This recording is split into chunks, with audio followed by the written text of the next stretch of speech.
तो आज से हम स्टार्ट करने वाले हैं। हालांकि मैंने कल आपको जो बेसिक स्ट्रक्चर है ना, वो पूरा बताया हुआ है, बट सेक्शन 1 से लेकर के जो है चीज़ें हम आज स्टार्ट करेंगे आगे की तरफ।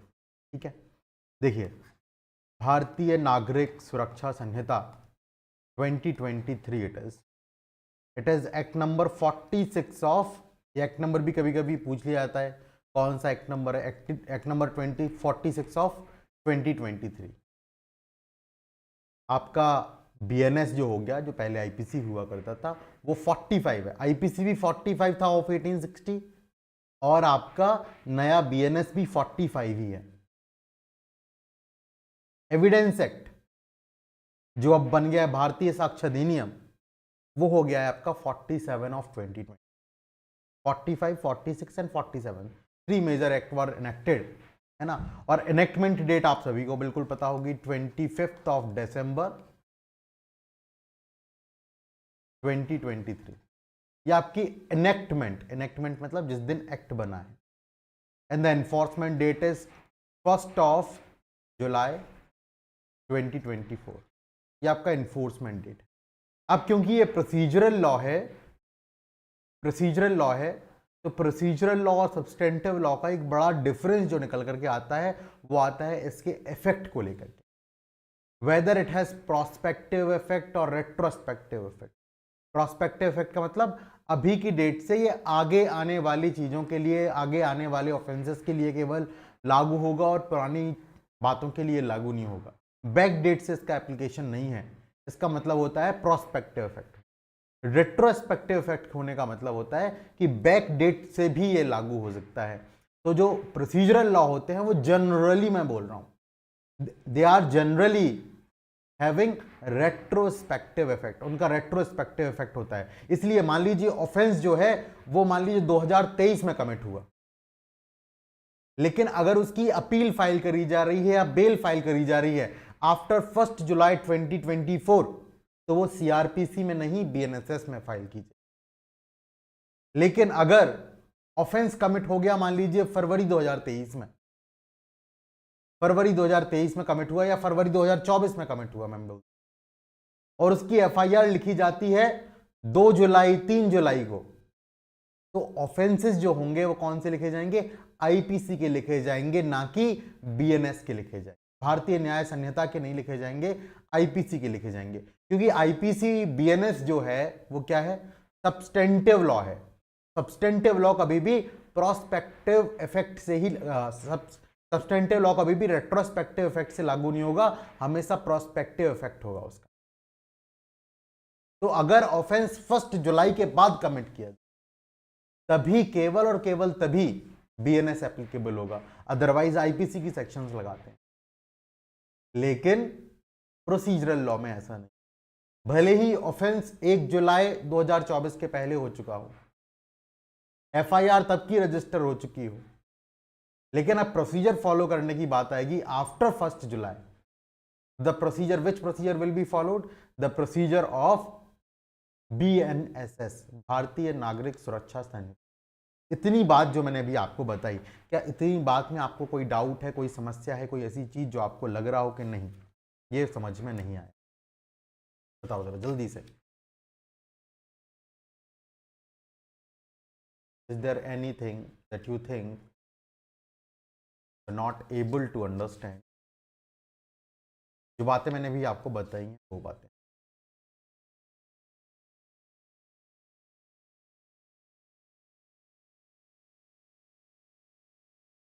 जल्दी से, ना समय मत। अगर आ गया है तो गिव मी थम्स अप कि हाँ भाई समझ गया है। कुछ ऐसा नहीं है जो नहीं समझ में नहीं, सब कुछ समझ। बहुत बहुत बढ़िया, आ गया समझ।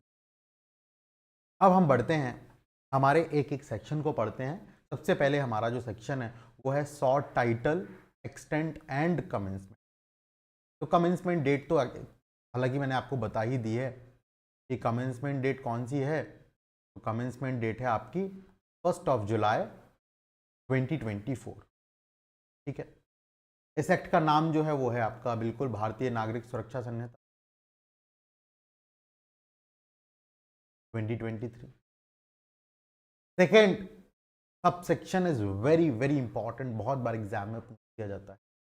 देखो जरा, चैप्टर 9, चैप्टर 11 और चैप्टर 12, चैप्टर 9, चैप्टर 11 और 12 को छोड़ करके, अब अगर आपको कल की क्लास थोड़ा सा भी याद है तो 9, 11 और 12, 9, 11 और 12 बेसिकली किसके साथ डील कर रहे थे?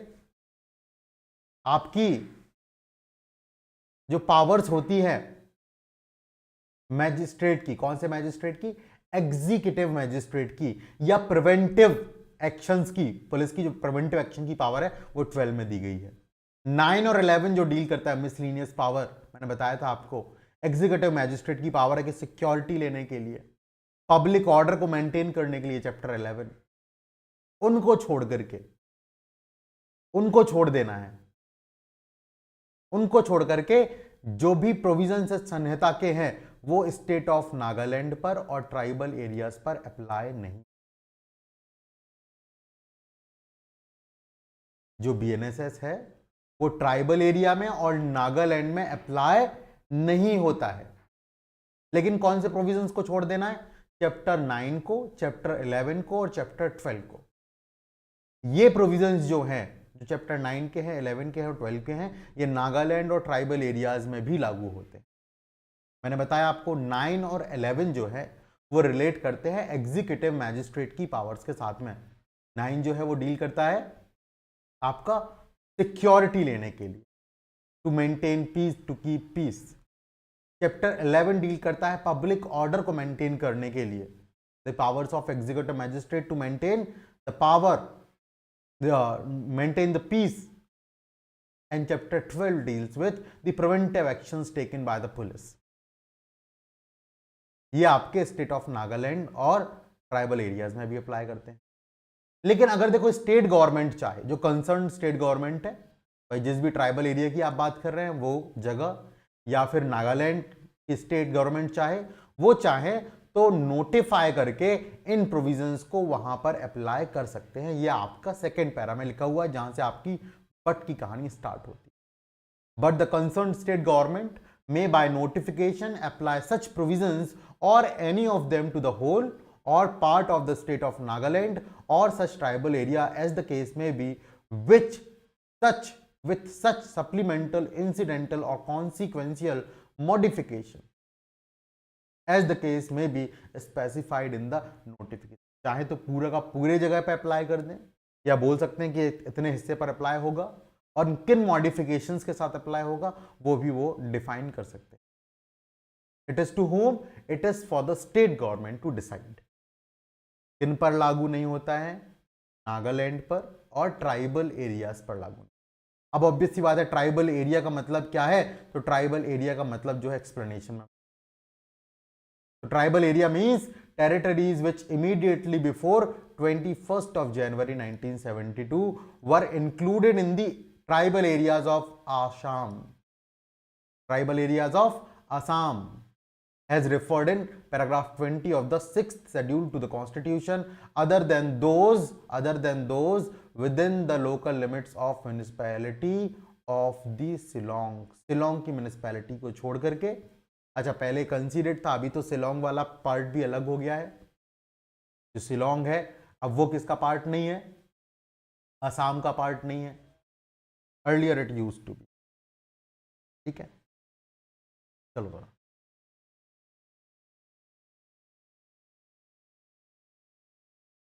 इतनी बात समझ में आई आपको या नहीं आई बताइए जरा।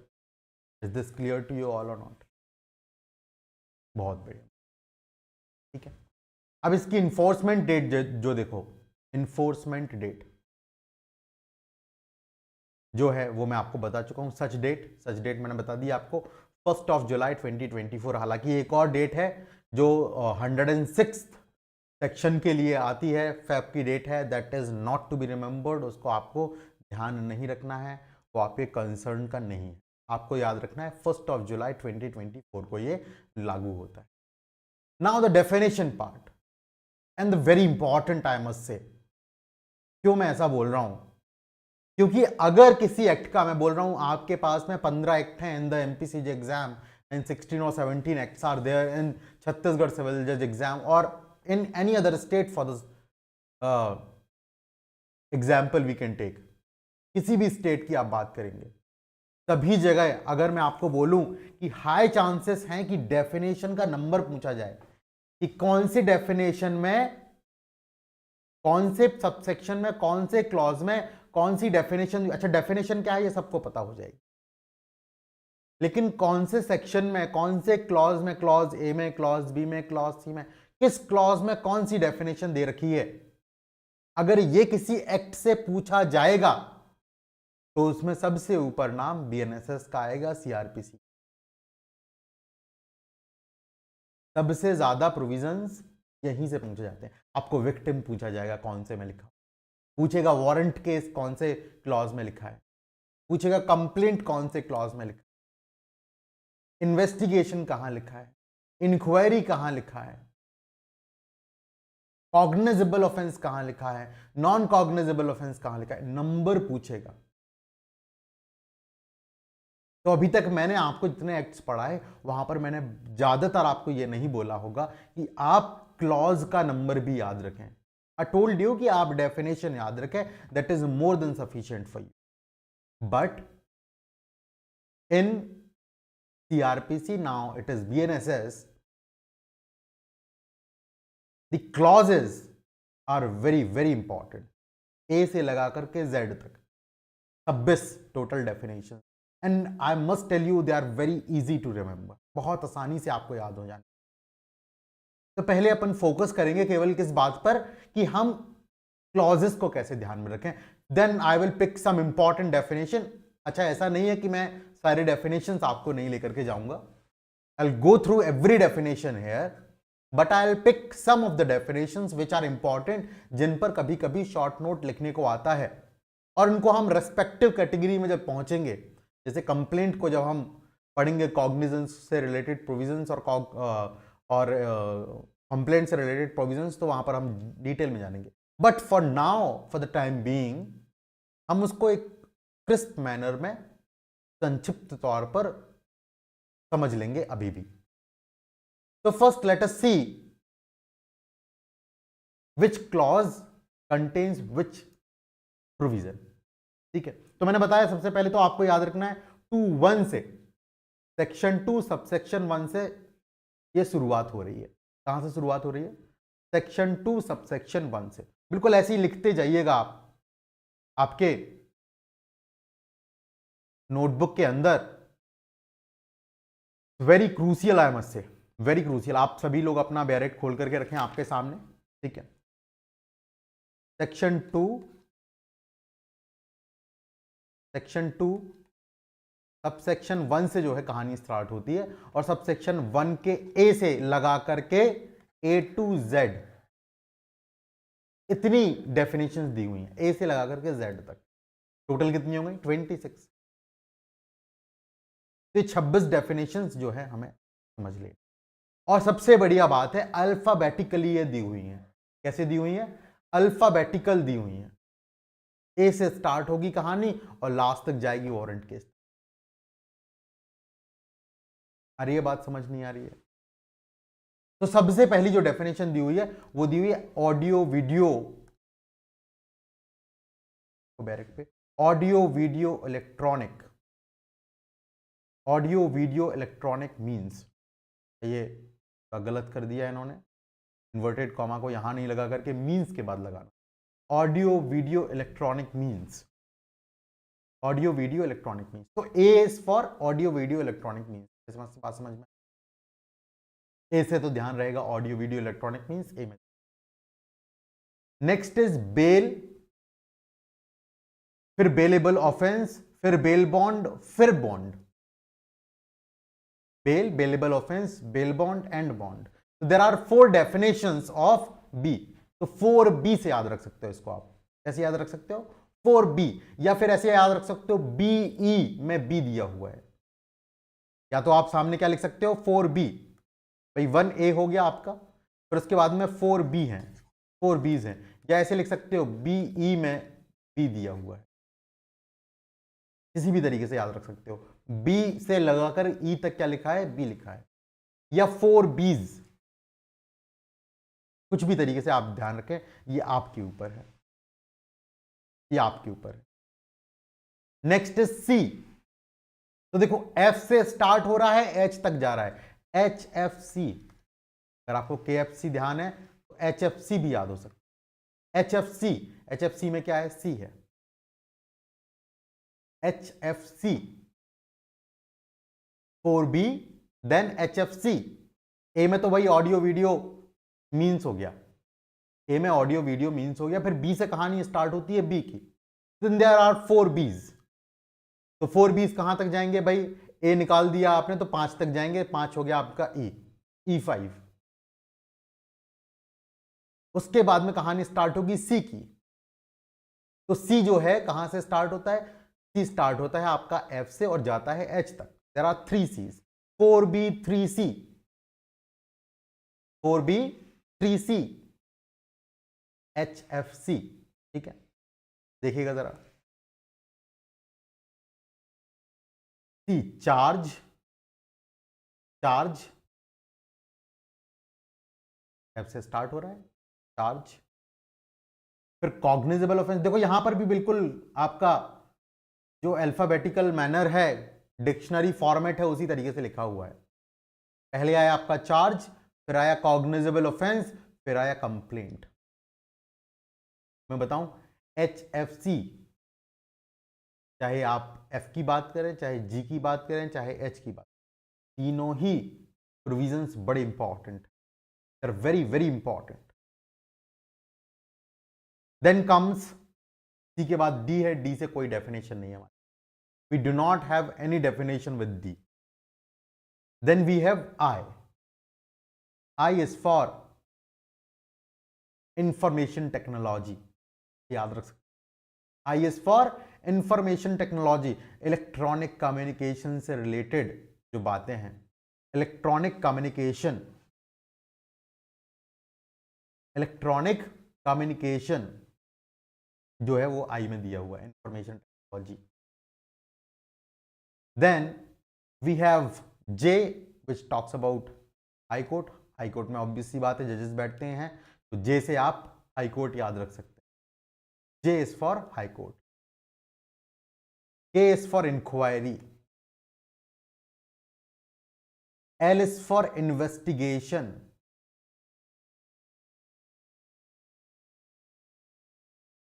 L is for investigation. Magistrate क्या करता है, judicial proceedings, M is for judicial proceeding. कुछ भी देखिए आपको बनाना है, आपके लिए एक्रोनिम्स आपके अलग हो सकते हैं, but what you need to remember that you keep in the mind what the clauses are, किस क्लॉज में क्या लिखा है, यह महत्वपूर्ण है यहां। Judicial proceeding. Next is local jurisdiction, local jurisdiction, N is for local jurisdiction, O is for non cognizable offence, O non cognizable, and N is for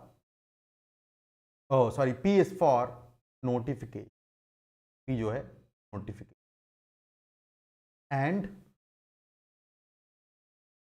there are two O's, Q में भी O है और R में भी O है, officer in charge of police station, and Q is for offense, Q is for offense and R is for officer in charge of police station. Now P is there, P, बहुत सारे P थे पहले, अभी तो बहुत सारे कम कर दिए। पहले UP हुआ करता था, U से P से लगा करके U तक केवल P ही P लिखा था, अभी S से लगा करके V तक P लिखा है, तो आप इसको ऐसे SPV कर सकते हैं। क्या लिख सकते हैं, SPV, S से लगा करके V तक P लिखा हुआ है। देखो, place, police report, police station, public prosecutor, there are 4 P's, 4B, 4P, SPV, W is for subdivision, X is for summons case, Y is for victim and W is for वो Z is for warrant case. Z is for warrant case. अब मैं बताऊं सारे के सारे important नहीं हैं, लेकिन once you start remembering some of them, you will remember all of them.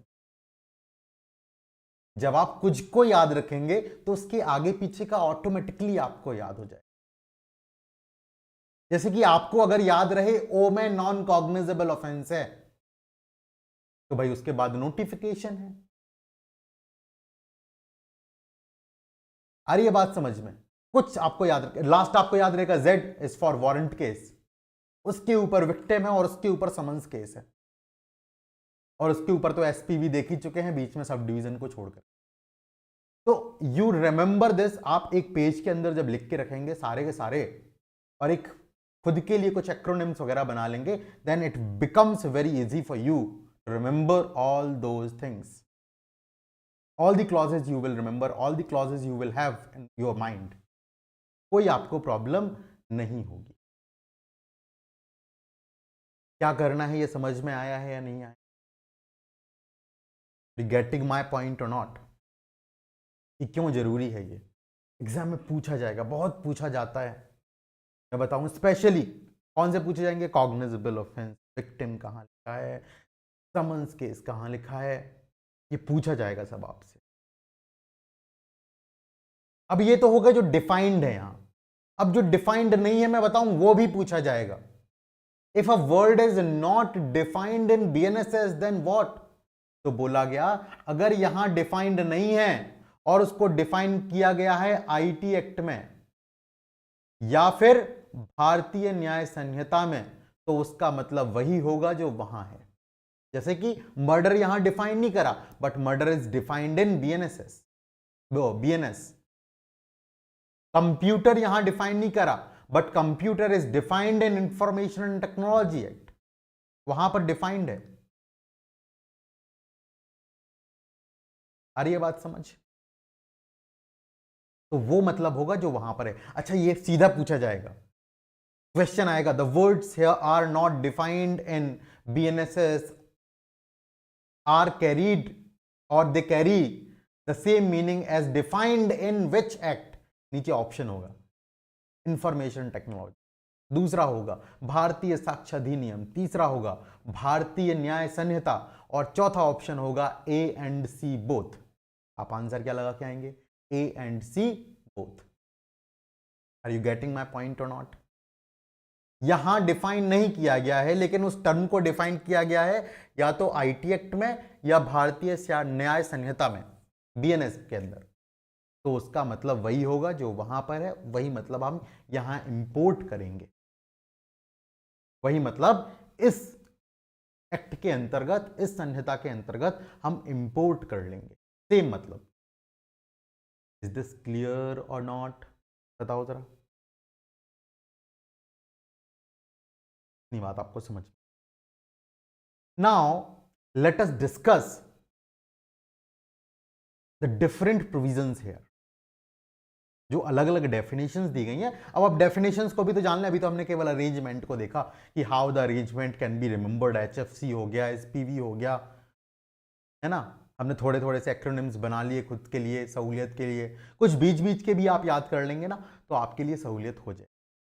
अभी थोड़ा सा डिफिकल्ट लगेगा कि देयर आर 26 सेक्शंस, 26 प्रोविजंस, कैसे दिमाग में चले जाएं, आराम से ध्यान में बैठ जाएंगे, आराम से, बहुत आसानी से. अब देखते हैं जरा एक एक करके सारे प्रोविजंस को. तो सबसे पहला जो प्रोविजन हमारे सामने आता है वो है हमारा audio video electronic means. Audio video electronic. Audio video electronic means का मतलब है कोई भी कम्युनिकेशन डिवाइस, मतलब है कोई भी communication device. Audio video electronic means का मतलब होता है कोई भी कम्युनिकेशन डिवाइस जिसको यूज किया जा रहा है एक पर्टिकुलर पर्पस के लिए. वो क्या पर्पस है तो लिख लेना. इट मीन्स, लिखना फर्स्ट डेफिनेशन आप स्टार्ट कर देना लिखना. ऑडियो वीडियो इलेक्ट्रॉनिक मीन्स में लिखना any communication device used for the purpose of first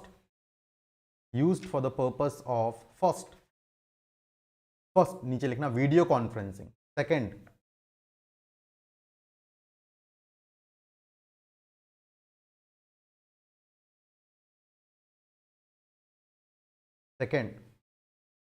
recording the process of identification, search and seizure or evidence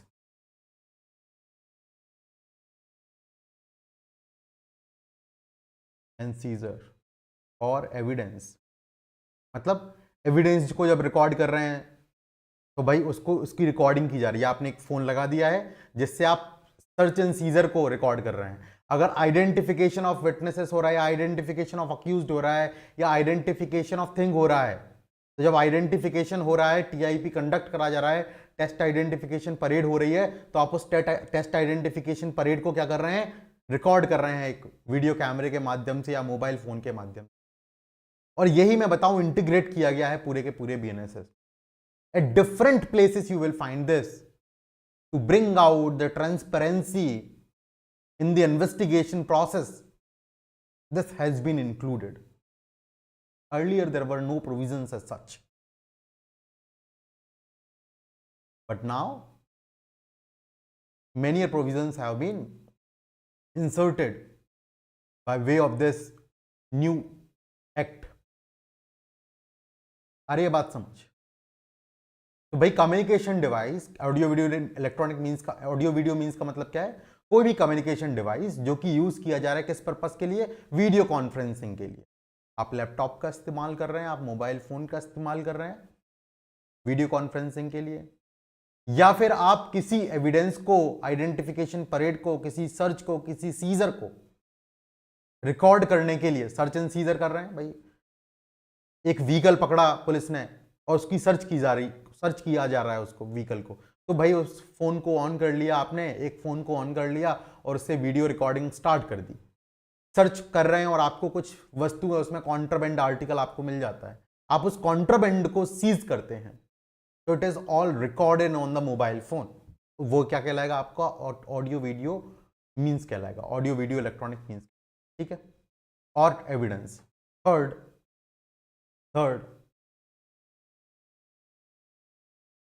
for transmission of electronic communication,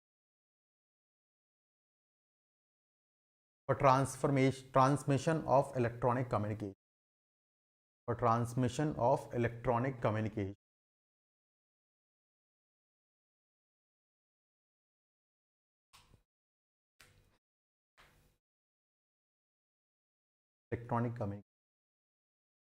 next लिखिएगा, for other purposes as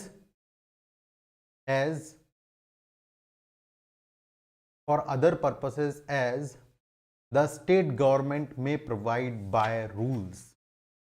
For other purposes as the state government may provide by rules. Okay.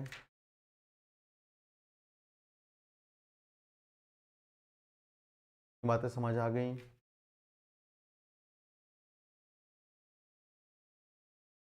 समझ में आया नहीं आया बताओ जरा। Audio video electronic means आपका जो ए है वो समझ आया या नहीं आया बताओ। आ गया, समझ आ गया ना, बहुत बढ़िया। कोई डाउट है क्या ए में? कोई doubt? 21A, is there any doubt? हाँ ना, कुछ तो बोलना पड़ेगा। कोई डाउट नहीं, कोई डाउट। बहुत बढ़िया, चलिए आगे बढ़ते हैं। अब देखते हैं बी को, बहुत आसान सा है। B defines bell. बेल का मतलब क्या है भाई? किसी व्यक्ति को जब अरेस्ट किया जाता है, इसलिए अरेस्ट किया जाएगा कि भाई उसको अक्यूज्ड बनाया गया है, या सस्पेशन है कि उसने क्या किया है, क्राइम कमिट किया है। दो कंडीशंस हो सकती हैं, या तो उसको अक्यूज ऑलरेडी बना दिया गया, या सस्पेशन है कि भाई इसने कोई ऑफेंस कमिट किया है, तो उसको क्या करना, कस्टडी से रिलीज करना फॉर अ टाइम बीइंग। क्या करना, उसको कस्टडी से रिलीज करना। और जब उसको कस्टडी से रिलीज करेंगे तो उसके ऊपर कुछ कंडीशंस भी लगा सकते हैं कि भाई आप अपराध नहीं करेंगे, आप विटनेसेस को डराएंगे धमकाएंगे नहीं, आप इस देश को छोड़ करके नहीं जाएंगे, आप आपका पासपोर्ट सबमिट करेंगे। You will define some conditions for the release. इसी को हम बोलते हैं bail. Bail means release, release, release. Release from what? Release from custody of law. Release from custody of law. तो bail is release from custody of law upon certain condition imposed by an officer or the court on execution by such person of a bond or bail bond। किसी बात है, जो bond execute करेगा या bail bond execute करेगा तो उसके ऊपर कुछ कंडीशंस डाली जाएंगी। तो release of a person from custody of law. अब who is this person? He might be an accused or he might be suspected of commission of an offence. He might be an accused, he might be a suspect, he might be a suspect or an accused or an accused, जिसको आप custody से छोड़ने की बात कर रहे हैं, तो हम बोलते हैं bell. What are bailable offense? What are bailable offense? We will come to this later on, but first let us understand what is bond and what is bail bond। भाई बोला जा रहा है कि बेल पे तब छोड़ा जाएगा जब वो या तो बॉन्ड साइन करेगा, या बॉन्ड एग्जीक्यूट करेगा, या बेल बॉन्ड एग्जीक्यूट करेगा। भाई बेल पे कब छोड़ा जाएगा? दो कंडीशंस पर, या तो वो बॉन्ड एग्जीक्यूट करे या बेल बॉन्ड एग्जीक्यूट करे। तो इनका मतलब क्या है? तो बेल बॉन्ड का मतलब होता है कि जब आपको कोई सिक्योरिटी लेकर के आना पड़े। क्या लेकर के आना पड़े?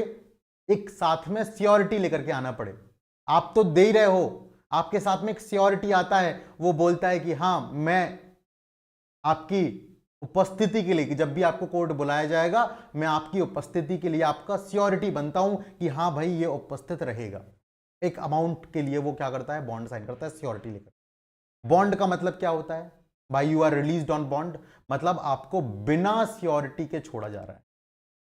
मीन्स अ पर्सनल बॉन्ड और undertaking for release without security. दोनों में अंतर समझ में आया? बॉन्ड बेल बॉन्ड में बेल बॉन्ड का मतलब एक सिक्योरिटी होगा, जमानतदार, आसान भाषा में बोलते हैं उसको। क्या बोलते हैं? जमानतदार, कि एक जमानतदार लेकर के आओ साथ में, आपके बेहाफ में कोई एक श्योरिटी आता है जो आपकी प्रेजेंस की गारंटी देता है। अभी हम सिक्योरिटी पढ़ के आ रहे हैं कॉन्ट्रैक्ट के अंदर।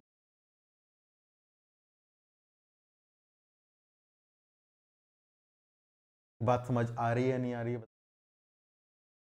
Is this clear?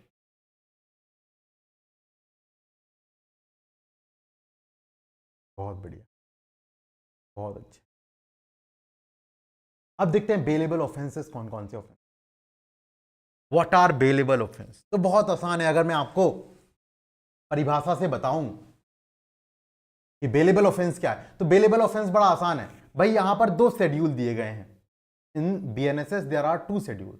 First schedule में एक लिस्ट लिखी हुई है, जिस लिस्ट में बीएनएस के बहुत सारे ऑफेंसेस लिखे हैं। फिर वो कॉग्निजेबल है, नॉन कॉग्निजेबल है, ये लिखा हुआ है। फिर लिखा हुआ है कि क्या ये बेलेबल है, नॉन बेलेबल है, ये भी लिखा हुआ है। तो बोला गया ऐसे ऑफेंसेस जो कि बेलेबल दिखाए गए हैं फर्स्ट शेड्यूल में, या तो बेलेबल दिखाए गए हैं फर्स्ट शेड्यूल में या किसी दूसरे लॉ के अंतर्गत, उनको बेलेबल बताया गया है। जैसे कि आप पढ़ेंगे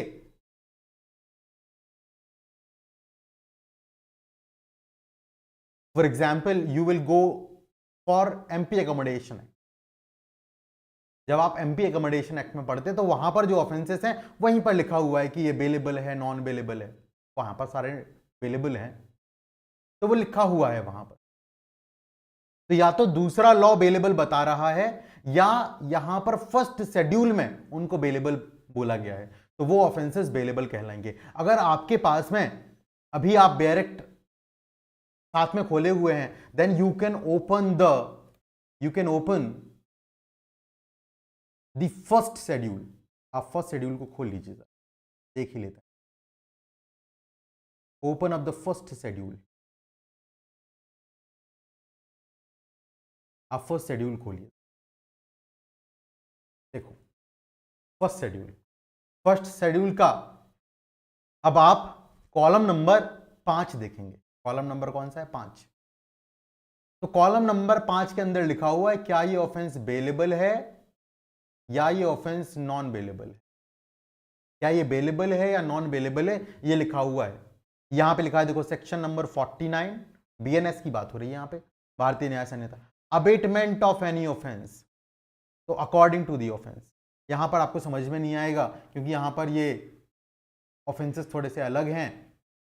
यहां पर आपको समझ कि अगर ऑफेंस कमिट नहीं होता है तो वो बेलेबल होता है, it is bailable.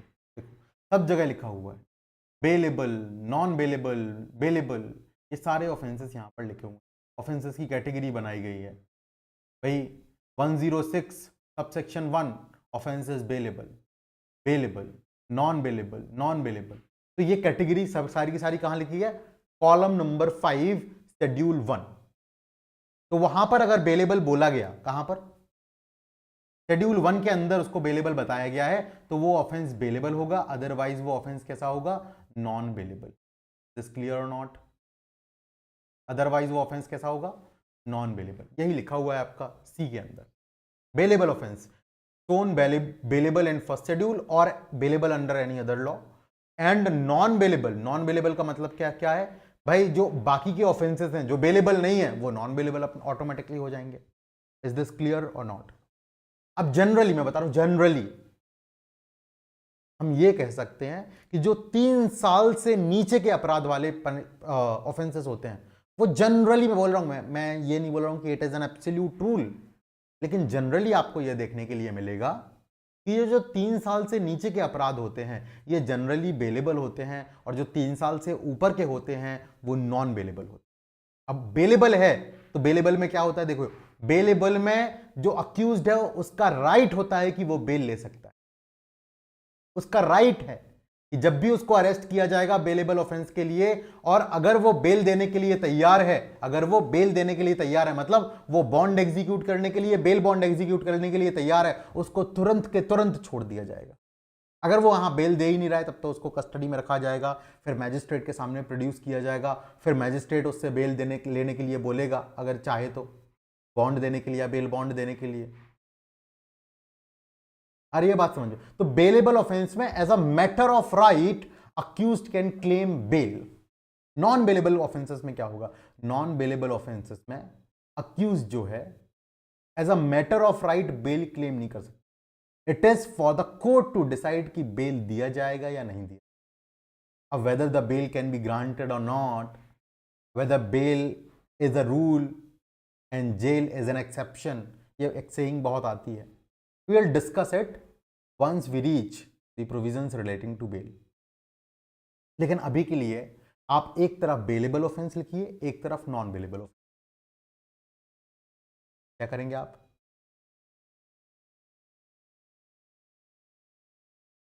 You write one side bailable offence, दूसरे साइड लिखिएगा नॉन बेलेबल। दोनों में डिफरेंस क्या है यहीं पे आप लिख लेंगे तो थोड़ा सा आपके लिए भी आसानी हो जाएगी समझने के लिए, ठीक है। ऑब्वियसली बात है जो बेलेबल होंगे वो ग्रेव नहीं होंगे उतने ज्यादा, तो लिख लेंगे less grave and serious, less grave and serious, less grave and. Non bailable offences कौन से होंगे? Grave and serious, grave and.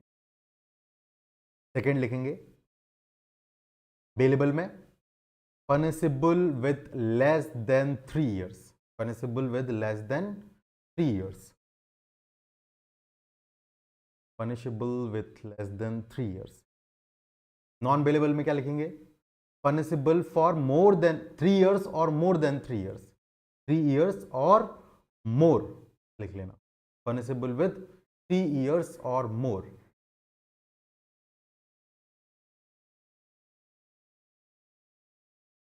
Bailable offence में लिखिएगा bail can be claimed as a matter of right. Bail can be claimed as a matter of right. Can be claimed as a matter of right. Non बेलेबल में क्या लिखेंगे? Discretion of court. Court का discretion है कि आपको bell मिलेगी या नहीं मिलेगी.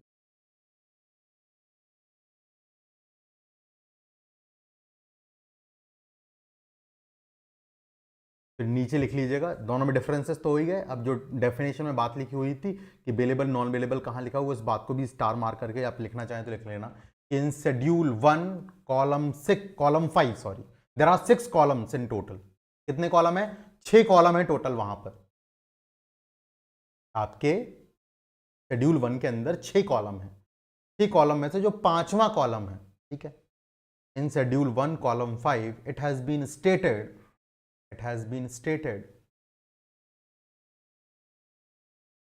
has been stated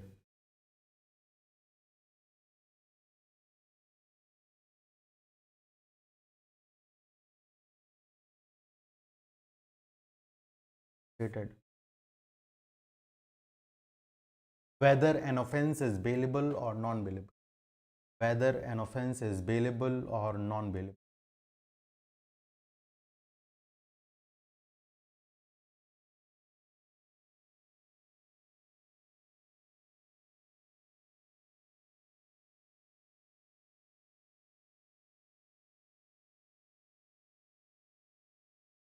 अच्छा मुझे बताओ जरा, अभी मैंने आपको बताया ये जो बेल दी जाती है, ये bail is a release from the custody of law. From the custody of law. तो ये जुडिशियल कस्टडी की बात हो रही है या पुलिस कस्टडी की बात? जुडिशियल कस्टडी मतलब जेल. पुलिस कस्टडी मतलब जब आप पुलिस के पास होते हो, पुलिस के कस्टडी के अंदर होते हो तो उसको पुलिस कस्टडी बोलते हैं. जुडिशियल कस्टडी का मतलब होता है जेल. तो जो बेल ली जाती है वो पुलिस कस्टडी से ली जाती है या जेल से ली जाती है? जेल से छूटने के लिए या पुलिस से छूटने? बताइए जरा, कौन बताएगा?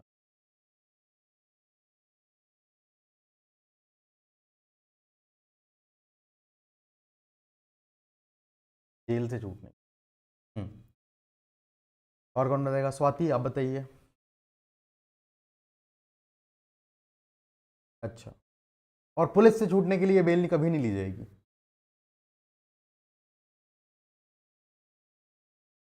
ऐसा नहीं, ऐसा नहीं है बिल्कुल. ये बात आप दिमाग से निकाल दीजिए. कस्टडी का मतलब है पुलिस कस्टडी भी और जुडिशियल कस्टडी भी. अभी हम जब बेल पर पहुंचेंगे तो हम जानेंगे कि पुलिस भी आपको बेल देगी. कौन से ऑफेंसेस में? बेलेबल ऑफेंस में. बता तो रहा हूं कि बेलेबल ऑफेंसेस में as a matter of right you can claim bail. Once you are arrested आप बोलेंगे कि मुझे बेल पे छोड़ा जाए, और पुलिस का यह दायित्व है कि आपको बताए कि यह बेलेबल ऑफेंस है, आप बेल दीजिए, आपको छोड़ा जाएगा. कौन देगा बेल? पुलिस ऑफिसर ही बेल देता है. वो चाहे तो बेल बॉन्ड साइन कराए, वो चाहे तो आपसे बॉन्ड साइन कराए. Is this clear or not? Custody का मतलब है पुलिस कस्टडी, जुडिशियल कस्टडी, दोनों ही. अभी हम देखेंगे ना जब हम पहुंचेंगे आगे प्रोविजंस पर which are relating to bail 481, 482, वहां पर हम देखेंगे, जानेंगे कि आप जब गिरफ्तार किए जाते हैं the officer in charge of police station he can also release you on bail. ठीक है, when he is not arresting on warrant. Obvious सी बात है, जब वारंट पे अरेस्ट किया जाता है तो वारंट के ऊपर लिखा जाता है कि क्या करना है क्या नहीं करना. उसको हम जानेंगे. That is a different topic जब हम पढ़ेंगे. तो अभी के लिए जो आपको समझाना था वो मैंने आपको समझा. Next is charge. Very important. Charge देखो जरा, अगर मैं चार्ज की डेफिनेशन बताऊं तो बड़ी बेकार सी डेफिनेशन दी हुई है. लिखा हुआ है charge includes any head of charge when the charge contains more heads than one. एक से ज्यादा चार्ज लगे हुए हैं तो चार्ज में वो सब कुछ इंक्लूड है जो ज्यादा चार्ज लगे हैं. एक चार्ज लगा है तब भी वो चार्ज है. 3 चार्ज लगे हैं तो वो तीनों चार्ज मिलकर भी चार्ज ही कहलाएंगे. ये लिखी हुई है डेफिनेशन, लेकिन मैंने आपको बताया था चार्ज का मतलब क्या होता है। चार्ज का मतलब होता है कि अक्यूज्ड को नोटिस देना। अक्यूज्ड को क्या करना? नोटिस देना इस बात का कि आपने देखो ये अपराध किया है, आपके ऊपर इस बात का आरोप लगाया जा रहा है। इंफॉर्मेशन देना ताकि वो अपना डिफेंस तैयार कर सके, ताकि वो अपना रिप्लाई आपको बता सके। आ रही है बात? समझ नहीं आ रही है? It is therefore the stage of charge is very crucial in a trial. Trial के अंदर तो चार्ज है बड़ी क्रूशियल स्टेज।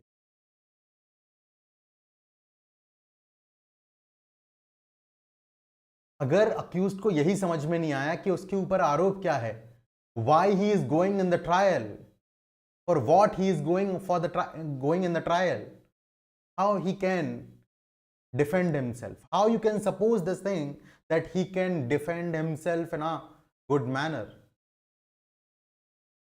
ऐसा नहीं सोचा जाता, इसलिए चार्ज बड़ा इंपॉर्टेंट है। I have explained it to you.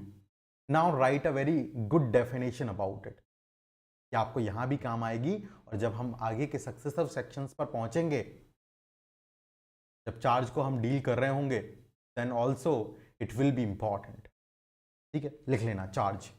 Charge जैसे 2F में लिखा हुआ है, एक हेड से ज्यादा होंगे वो भी चार्ज कहलाएं, चार्ज में इंक्लूड होते हैं। दैट्स नॉट आवर कंसर्न, ठीक है।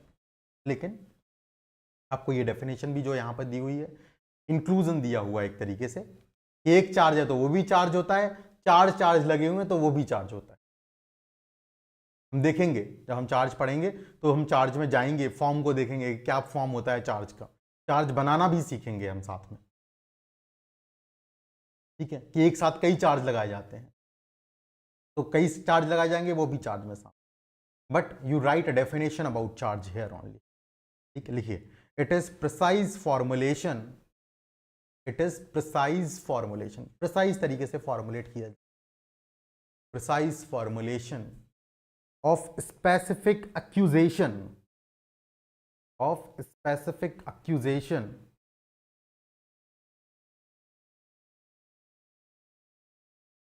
charges, precise formulation of specific accusation against a named person, against a named person, named person, comma, who is entitled to know it, who is entitled to know it at earliest stage, at earliest stage to defend himself, at earliest stage to defend himself। अरे ये बात समझ में? Precise formulation मतलब बहुत precise तरीके से formulate किया जाएगा चार्ज को, एक स्पेसिफिक आरोप लगाया जाएगा, एक्यूजेशन लगाया जाएगा एक व्यक्ति के अगेंस्ट, जिससे उस व्यक्ति को नोटिस मिले, जिससे उस व्यक्ति को नोटिस मिले कि उसने क्या अपराध किया है, ताकि वो अर्लीस्ट स्टेज पे उसको नोटिस मिलने से वो अपने आप को सही तरीके से डिफेंड करे। बात समझ में आई या नहीं आई? This clear to you all और नॉट? अच्छी।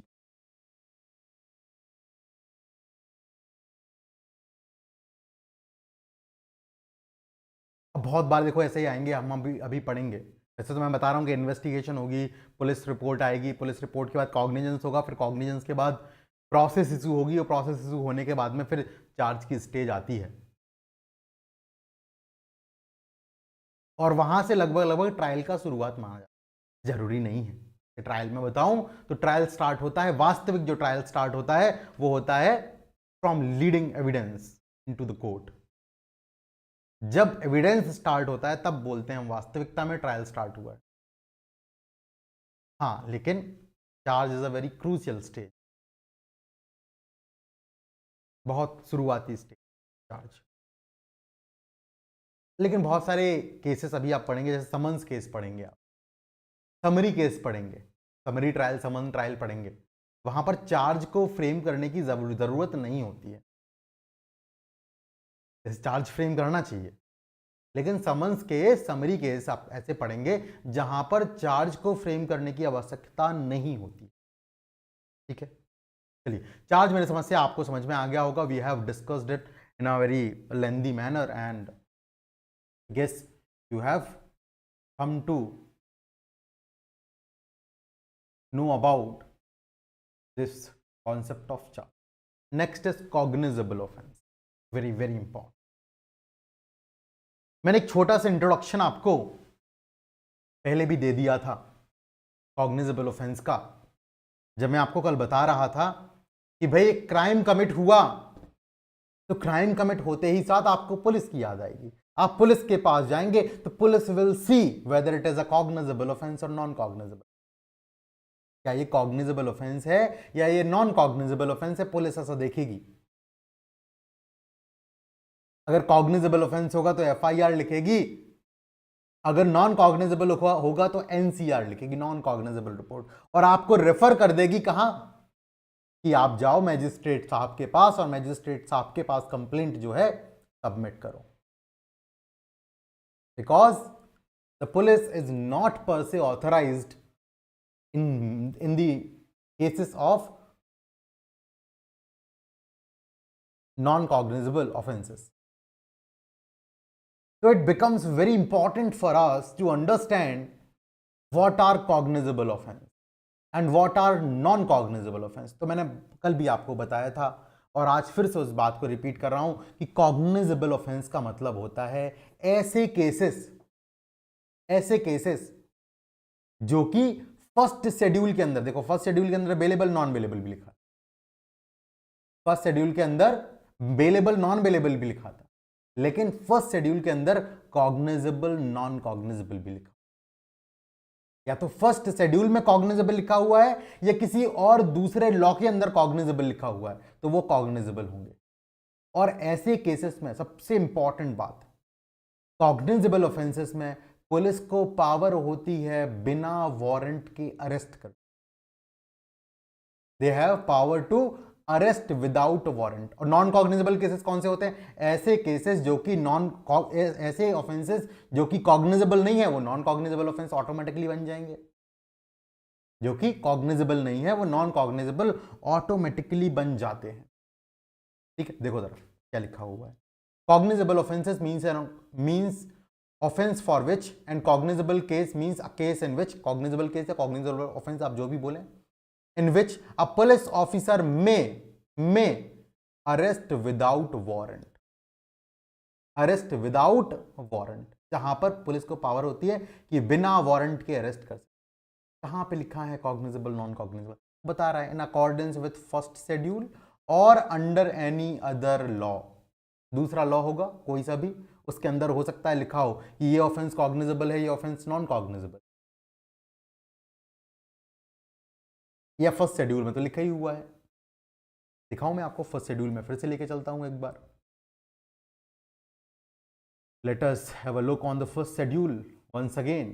देखो जरा कॉलम 4 दिख रहा है आपको, column 4 non cognizable, non cognizable, non cognizable, non cognizable, cognizable, cognizable. तो कोई कॉग्निजेबल लिखा है, कोई नॉन कॉग्निजेबल लिखा है। कहां लिखा है? कॉलम 4 के अंदर लिखा। Are you getting it or not? Are you guys getting it or not? बहुत अच्छे से सबको आ रहा है, अच्छी बात है, ये तो आना चाहिए, बिल्कुल आना चाहिए। तो कॉग्निजेबल ऑफेंस का मतलब मैंने बता दिया, जहां पर पुलिस को पावर है कि वो अरेस्ट करती है बिना वारंट के। अब भाई जब बिना वारंट के अरेस्ट करती है तो इन्वेस्टिगेट भी बिना ऑर्डर ऑफ द कोर्ट के करती है, एफआईआर भी लिखती है। तो यहीं पे आप लिख लीजिए, एक तरफ कॉग्निजेबल लिख लीजिए, एक तरफ नॉन कॉग्निजेबल। क्या करेंगे? What you will do, you will write एक तरफ कॉग्निजेबल, एक तरफ नॉन कॉग्निजेबल। कॉग्निजेबल तरफ लिख लीजिए नॉन कॉग्निजेबल। नॉन कॉग्निजेबल कहाँ है मुझे बताने की जरूरत है क्या? अभी अभी मैंने बताया था आपको, ओ के अंदर। कहाँ है? ओ। कॉग्निजेबल कहाँ लिखा हुआ है? कॉग्निजेबल आपका लिखा हुआ है जी, HFC के जी में लिखा है जी। नॉन कॉग्निजेबल कहां लिखा है? ओ। अब ऑब्वियस सी बात है, जो कॉग्निजेबल ऑफेंसेस होंगे जहां पे पुलिस को पावर है बिना वारंट के अरेस्ट करने की, बिना वारंट के अरेस्ट करने की, वो सीरियस होंगे, ज्यादा सीरियस। तो कॉग्निजेबल में लिख लीजिएगा more serious, more serious. Non cognizable में लिखिएगा less serious, less serious.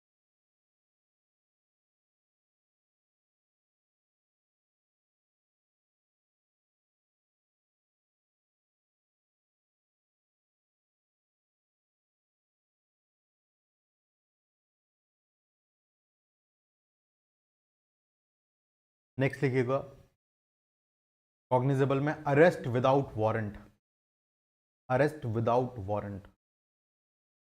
Non cognizable में लिखिएगा no arrest without warrant, no arrest without warrant.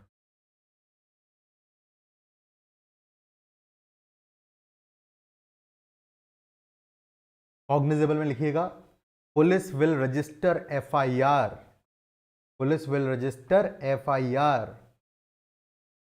Non cognizable में क्या लिखेंगे? Complaint to magistrate, complaint to magistrate, complaint to magistrate.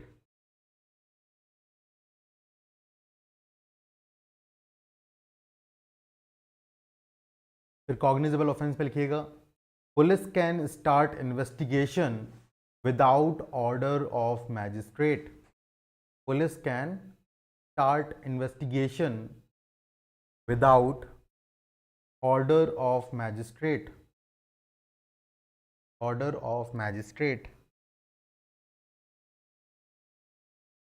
Non cognizable में लिखिएगा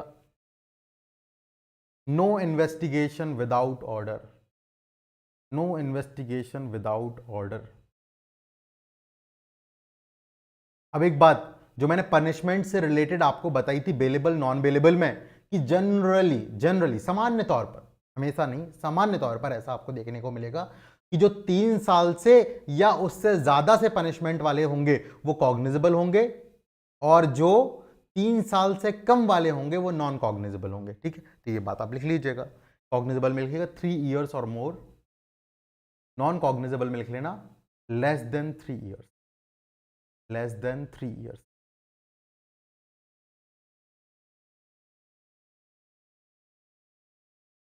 ठीक है, तो भाई कॉग्निजेबल ऑफेंस में तो बिल्कुल आप क्या कर लोगे, आप क्या करोगे, आप एफआईआर करोगे जाकर के, लेकिन नॉन कॉग्निजेबल में आप क्या करोगे, कंप्लेंट करोगे। अब ये कंप्लेंट क्या है ये बताया गया है आपका एच के अंदर। किसके अंदर? एच।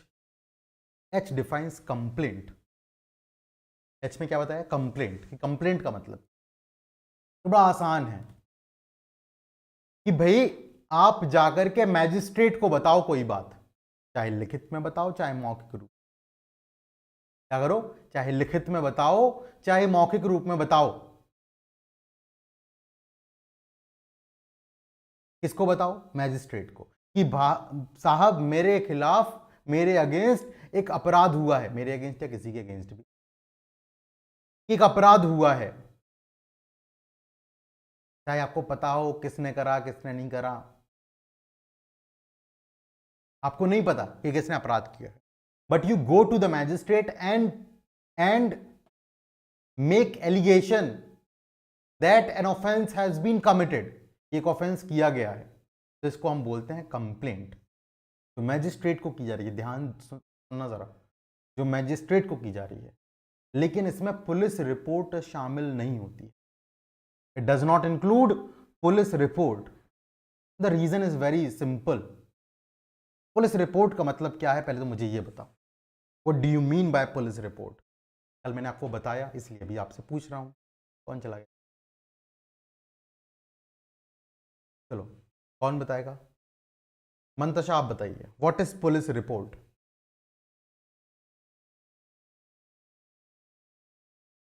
बिल्कुल, जब मजिस्ट्रेट को जो रिपोर्ट सबमिट करी जाती है इन्वेस्टिगेशन कंप्लीट करके, उसको हम पुलिस रिपोर्ट बोलते हैं।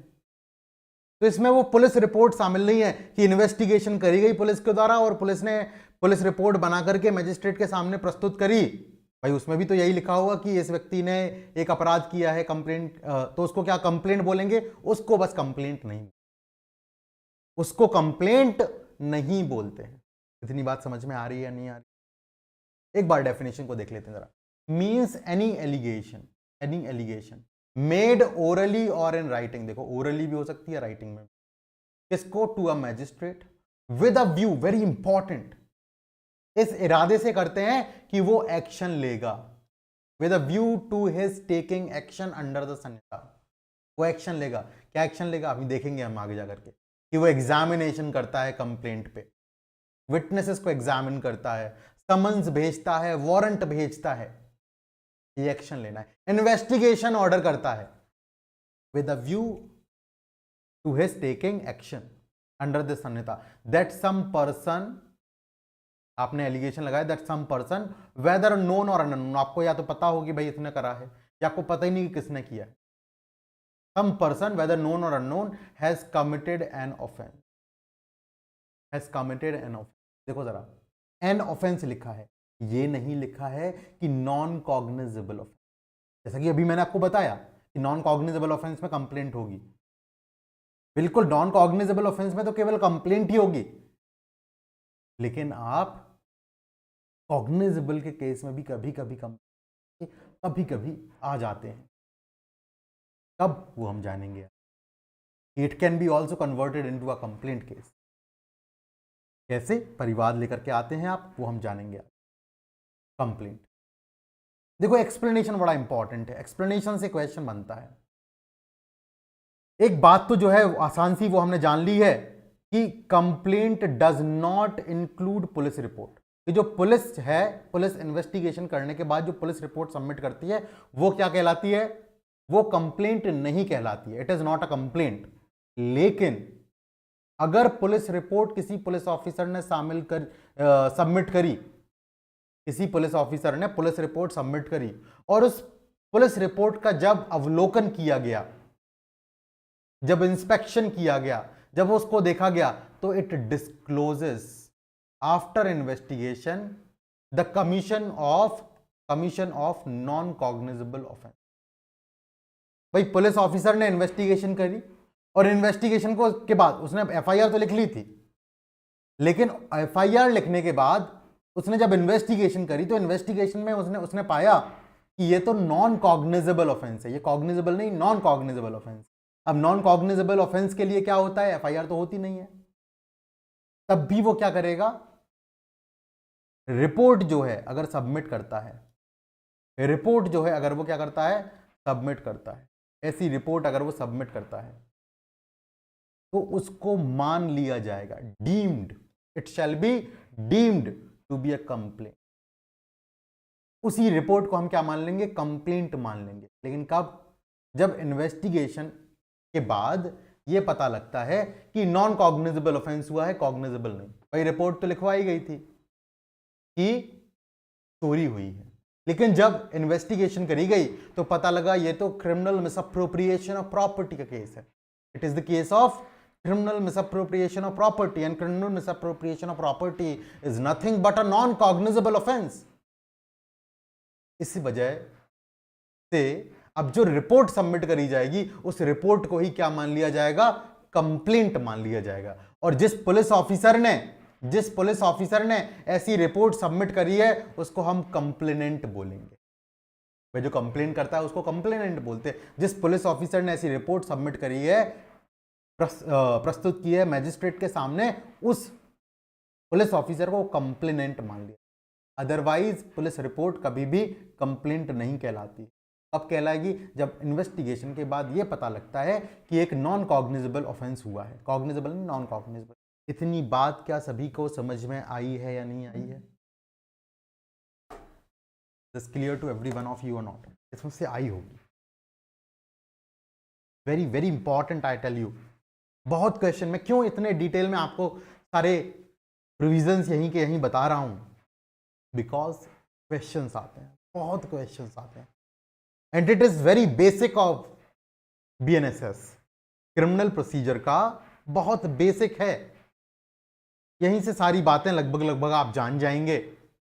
टर्म्स को समझ जाएंगे, आगे तो प्रोसीजर लिखा हुआ है, बस कॉन्सेप्ट सारे यहीं लिखे हैं। कॉग्निजेबल क्या है, नॉन कॉग्निजेबल क्या है, बेलेबल क्या है, नॉन बेलेबल क्या है, बेल का मतलब आखिर क्या है, बॉन्ड का मतलब आखिर क्या है, चार्ज से आप क्या समझते हैं। वंस यू नो दिस, आपके लिए बड़ा आसान हो जाएगा। आगे तो बस प्रोसीजर है, चार्ज कैसे फ्रेम करो, कॉग्निजेबल ऑफेंस में कैसे प्रोसीड करो, नॉन कॉग्निजेबल ऑफेंस में कैसे प्रोसीड करो, फिर तो आप केवल यही जानते रहे। तो समझ में आया कंप्लेंट का मतलब क्या है, कि आप डायरेक्ट मैजिस्ट्रेट के पास गए और मैजिस्ट्रेट के पास में आपने ओरली या वर्बली या फिर रिटन में एलिगेशंस लगाए कि एक व्यक्ति ने कोई ऑफेंस कमिट किया है। अब उस व्यक्ति को आप जान रहे हैं नहीं जान रहे हैं, that is a different thing. That some person has committed an offence. और इसमें पुलिस रिपोर्ट शामिल नहीं है। पुलिस रिपोर्ट शामिल हो जाती है कब, पुलिस रिपोर्ट कंप्लेंट कहलाती है कब, जब इन्वेस्टिगेशन के बाद यह पता लगता है कि नॉन कॉग्निजेबल ऑफेंस कमिट हुआ है, और ऐसा पुलिस ऑफिसर जो ऐसी रिपोर्ट को सबमिट करता है वही कंप्लेनेंट कहलाता है। तो देखो जरा, आप जब सिविल केसेस में, मैं सिविल केसेस की बात कर रहा हूं, जब आप सिविल केसेस में कोई केस फाइल करते हो तो सूट लगाने के लिए, सूट फाइल करने के लिए, सूट को इंस्टीट्यूट करने के लिए what you do, you present a plaint. तो लगभग लगभग कंप्लेंट भी वैसा ही है जैसा सिविल केसेस में प्लेंट का नेचर होता है। ठीक है, लिखिएगा कंप्लेंट के ऊपर 2-4 लाइनें लिख लीजिए और उसके बाद जो है हम आगे बढ़ेंगे।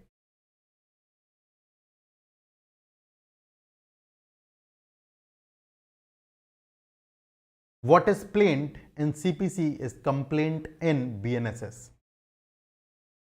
What is plaint in CPC is complaint in BNSS.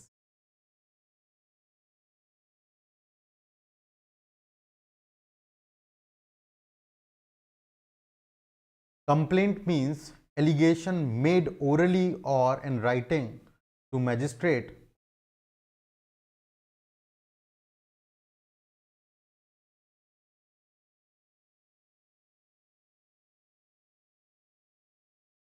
means allegation made orally or in writing to magistrate.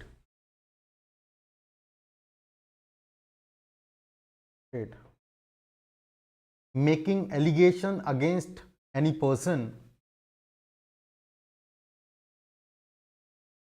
making allegations against any person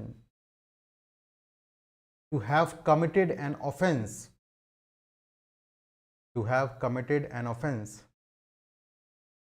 and desiring an action to be taken by magistrate, and desiring an action to be taken by magistrate. आप ये इच्छा रखते हैं कि magistrate कुछ action लेगा, action by magistrate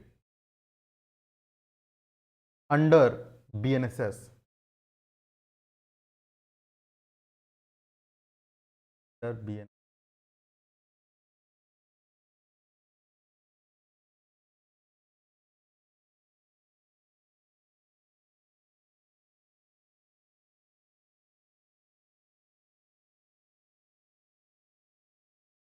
The police report presented after investigation, the police report presented after investigation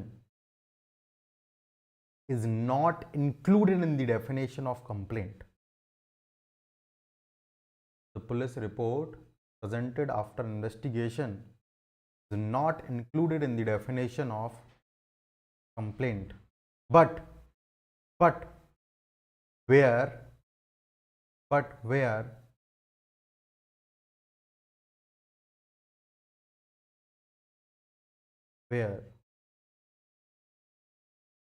such report discloses commission of non-cognizable offense, but where such report discloses commission of non-cognizable offense,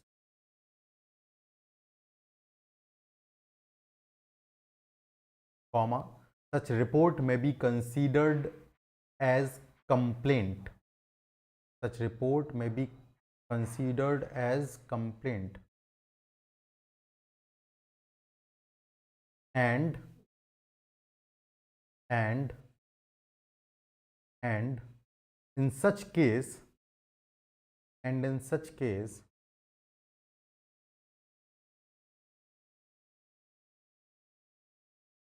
the police officer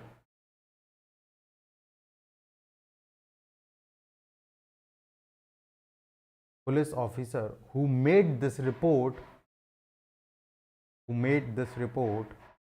shall be considered as complainant.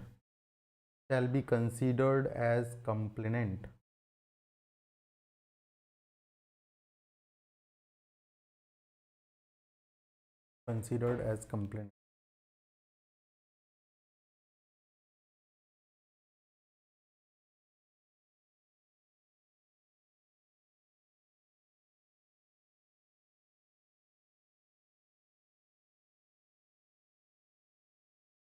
चलिए आगे बढ़ते हैं। Next is electronic communication. Electronic communication का मतलब होता है, सबसे पहली बात, कम्युनिकेशन। इलेक्ट्रॉनिक कम्युनिकेशन का मतलब है कम्युनिकेशन। अब चाहे वो रिटन तरीके से किया जाए, चाहे वर्बल तरीके से किया जाए, चाहे पिक्टोरियल मतलब पिक्चर के थ्रू किया जाए, या फिर वीडियो कंटेंट के तौर पे किया जाए। भाई कोई फोटो सेंड की जाती है, कोई वीडियो सेंड किया जाता है, या कुछ लिख करके या कुछ बोल करके सेंड किया जाता है। जो भी ट्रांसमिट किया जाता है, ट्रांसफर्ड किया जाता है एक डिवाइस से दूसरे डिवाइस के तरफ, किसके थ्रू? इलेक्ट्रॉनिक डिवाइस के थ्रू। चाहे वो फोन हो सकता है, मोबाइल हो सकता है, वायरलेस कम्युनिकेशन डिवाइस हो सकता है, कंप्यूटर हो सकता है। किसी भी इलेक्ट्रॉनिक डिवाइस के थ्रू जब कम्युनिकेशन किया जाता है तो उसको हम क्या बोलते हैं? Electronic communication. बड़ा आसान है। आती है बात समझ या नहीं आती है, बताओ जरा। इलेक्ट्रॉनिक कम्युनिकेशन का मतलब किसी भी इलेक्ट्रॉनिक डिवाइस से जब कम्युनिकेशन किया जाएगा, कम्युनिकेशन में क्या होगा? या तो फोटो भेजी जाएगी, या मैसेज भेजा जाएगा, या वॉइस मैसेज भेजा जाएगा, या वीडियो सेंड किया जाएगा। एक डिवाइस से दूसरे डिवाइस को जब भेजा जा रहा है उसको हम इलेक्ट्रॉनिक कम्युनिकेशन। मेरे समझ से ये बात बहुत आसानी से आपको clear. Next is J. J is for high court. High court का मतलब होता है high court of a state. जहां पर स्टेट है वहां पे वो हाई कोर्ट। जहां अगर हम यूनियन टेरिटरी की बात करते हैं तो बहुत सारे केसेस में क्या होता है, यूनियन टेरिटरी के लिए एक दूसरा हाई कोर्ट बना दिया जाता है। दादरा नगर हवेली है बॉम्बे हाई कोर्ट। अरे ये बात समझ में, तो एक यूनियन टेरिटरी के लिए अगर कोई हाई कोर्ट जो है स्टेट का बताया गया है तो वो वाला हाई कोर्ट। और दूसरे यूनियन टेरिटरी अगर वहां पर कोई हाई कोर्ट, किसी स्टेट का हाई कोर्ट वहां पे नहीं लगता है, तो जो सबसे highest court of criminal appeal होगा वो कहलाएगा other than supreme court. Supreme court को छोड़ करके जो भी हाईएस्ट क्रिमिनल अपीलेट कोर्ट होगा उसको हम हाई कोर्ट बोलेंगे, अगर कोई स्टेट का हाई कोर्ट वहां पर नहीं है तो। ऐसे एक सिचुएशन। अरे ये बात समझ जरा, हाई कोर्ट क्या है, बात समझ आई या नहीं आई? आगे बढ़ते हैं। Next is now it is very important, inquiry and investigation. मेरे समझ से यही दो बचते हैं, फिर इसके बाद आपका एक summons case, warrant case sorry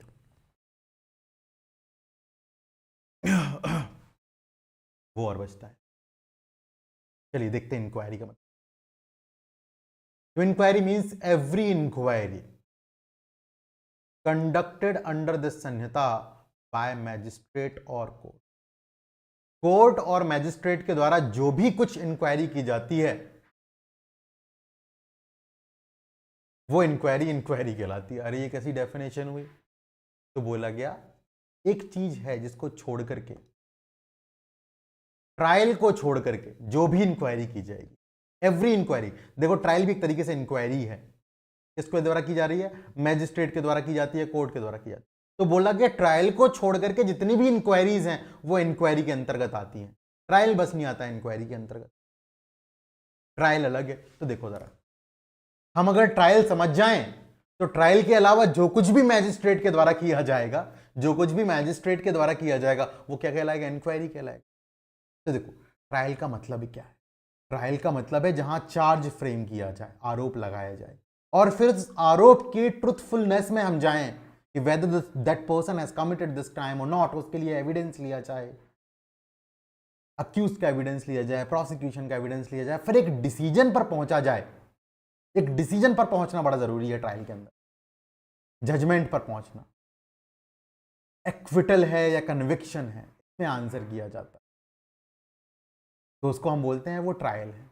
और उसके अलावा जितनी भी चीजें करी जा रही हैं वो सब इंक्वायरी है। जैसे कि किसी वाइफ को कितना मेंटेनेंस मिलना चाहिए, किसी चिल्ड्रन को कितना, चाइल्ड को कितना मेंटेनेंस मिलना चाहिए, किसी पेरेंट को कितना मेंटेनेंस मिलना चाहिए, मेंटेनेंस से रिलेटेड इंक्वायरी है। कितनी सिक्योरिटी दी जानी चाहिए, इंक्वायरी है। क्या कंप्लेंट जो करी गई है उसके जब विटनेसेस को एग्जामिन किया जा रहा है ये फाइंड आउट करने के लिए कि क्या अपराध हुआ है या नहीं हुआ है, ये क्या है, कंप्लेंट है। जब आप कंप्लेंट सबसे पहले लेकर जाते हैं तो एग्जामिनेशन करा जाता है कंप्लेंट्स का, कंप्लेनेंट का एग्जामिनेशन करते हैं, उसके विटनेसेस का एग्जामिनेशन करते हैं, वो इंक्वायरी है, वहां पर ट्रायल नहीं है, क्योंकि अक्यूज को तो अभी बुलाया नहीं गया है, चार्ज तो अभी फ्रेम हुआ ही नहीं है। तो something which is not a trial and it is conducted by magistrate और अ कोर्ट, उसको हम इंक्वायरी बोलते हैं। इन्वेस्टिगेशन क्या है?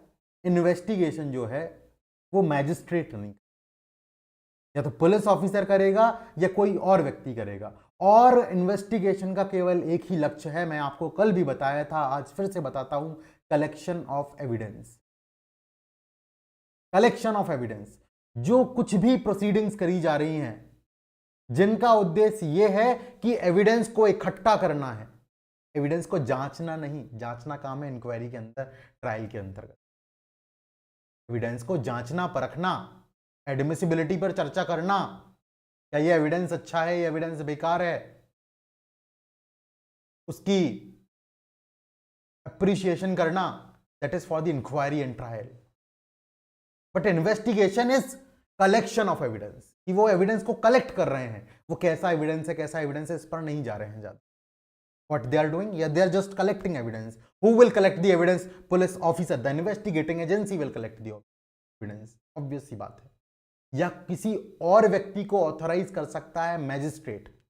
मैजिस्ट्रेट बोल सकता है कि नहीं भाई तुम करोगे इन्वेस्टिगेट, तो any person authorised bye magistrate वो इन्वेस्टिगेट कर सकता है, लेकिन मैजिस्ट्रेट खुद इन्वेस्टिगेट नहीं कर सकता है। ध्यान देना जरा, the reason is but obvious, very simple in nature. भाई मुझे ही कुछ डिसीजन करना है, मैंने ही इन्वेस्टिगेशन किया, मैंने ही इन्वेस्टिगेशन किया, मैं ही उस पर डिसीजन दे रहा हूं, क्या ये सही है?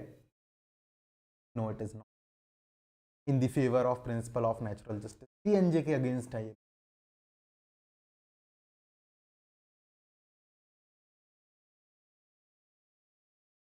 अरे ये बात समझ, इसलिए इन्वेस्टिगेटिव एजेंसी को बिल्कुल अलग टास्क दिया गया है, और उसके बाद फिर जुडिशियल फंक्शन आता है जब मैजिस्ट्रेट के हाथ में बात पहुंचती।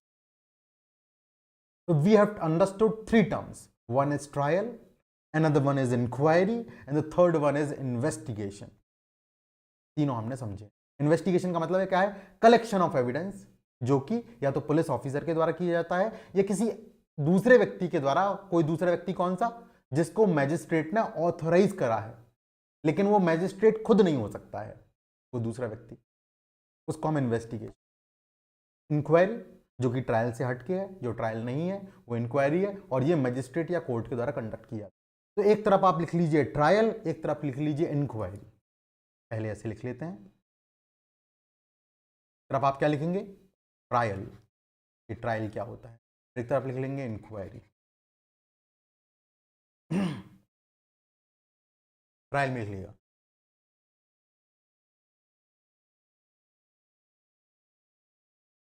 trial is always of an offense, trial is always of an offense,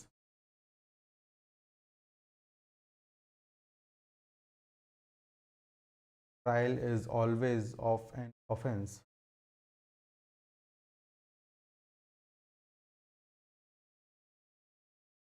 Inquiry, it may relate to an offense or other matter. Offence से भी रिलेट कर सकता है, जैसे कंप्लेंट जब इंक्वायरी करी जाती है कंप्लेंट्स के ऊपर तो वो ऑफेंस से रिलेट करता है। मेंटेनेंस के ऊपर करी जा रही तो ऑफेंस से रिलेट नहीं कर रहा है।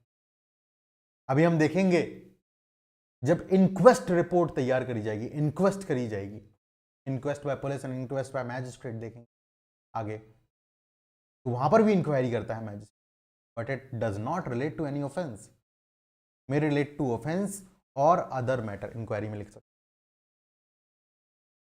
ट्रायल इज ए स्पेसी, देखो इंक्वायरी के जनरल टर्म है, ट्रायल उसका एक हिस्सा है। इंक्वायरीज देखो, ट्रायल भी एक तरीके से इंक्वायरी है, बस ट्रायल के कुछ अलग फीचर हैं, कुछ ट्रायल के अलग फीचर हैं, इस वजह से वो इंक्वायरी से अपने आप को अलग कर ले रहा है, जनरल इंक्वायरी से अपने आप को अलग कर ले रहा है। तो ट्रायल इज अ स्पीसी, जैसे कि कॉन्ट्रैक्ट हमने पढ़ा, तो कॉन्ट्रैक्ट ऑब्वियस ही बात है अग्रीमेंट का ही हिस्सा है, कॉन्ट्रैक्ट पहले अग्रीमेंट ही है, उसके बाद वो कॉन्ट्रैक्ट बन रहा है। जैसे कि ट्रायल भी मैजिस्ट्रेट के द्वारा किया जाता है, इंक्वायरी भी मैजिस्ट्रेट के द्वारा की जा रही है। ट्रायल एक तरीके से इंक्वायरी है, बट ट्रायल में एक अलग सा फीचर आ गया, जैसे कॉन्ट्रैक्ट में आ गया था इनफोर्सिबिलिटी बाय लॉ, ऐसे ही यहां पे एक अलग सा फीचर आ गया है कि वो चार्ज फ्रेम करके कन्विक्शन और एक्विटल की तरफ जाता है, जबकि इंक्वायरी में जनरली है। आ रही है बात समझ आ रही होगी, क्योंकि trial is a species, inquiry is a genus, inquiry में लिखना inquiry is a genus.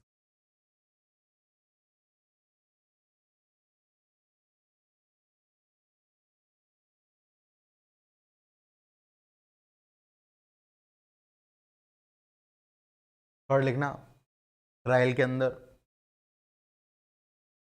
There is always acquittal or conviction in the trial, there is always acquittal or conviction in the trial, तो acquittal होगा या conviction होगा trial के अंदर। Inquiry में लिखना it is not so in inquiry, is not so in inquiry. Example आप लिखना चाहो तो एग्जाम्पल लिख लेना, चैप्टर 10 मेंटेनेंस से रिलेटेड जो है,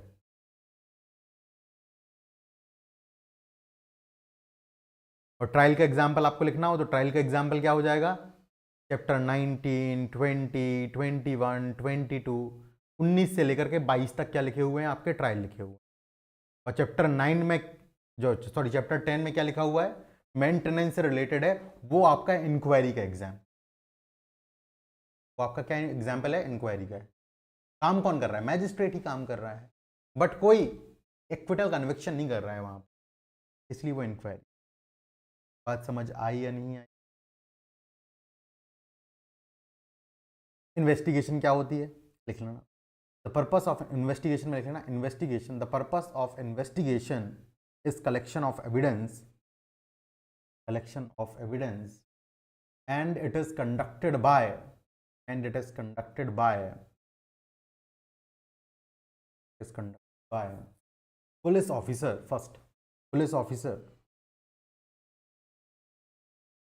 second any other person authorized by magistrate, any other person authorized by magistrate and not by magistrate, and not by magistrate, not by magistrate,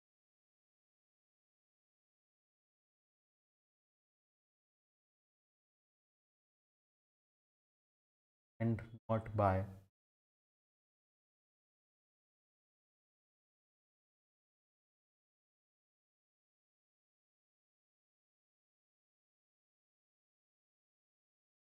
ठीक है। इन्वेस्टिगेशन में करते क्या हो, मैंने आपको कल बताया था, आप उस घटना स्थल पर जाओगे जहां पर अपराध हुआ है, आप लोगों से पूछताछ करोगे, आप सर्च सीजर करोगे, आप अरेस्ट करोगे, यही सब करोगे, इन्वेस्टिगेशन पता करने का प्रयास करोगे, कलेक्ट करना है आपको एविडेंस। पढ़ेंगे इन्वेस्टिगेशन, पढ़ेंगे जब इन्वेस्टिगेशन पर हम बहुत डिटेल में जानेंगे हम कैसे इन्वेस्टिगेशन की है। 176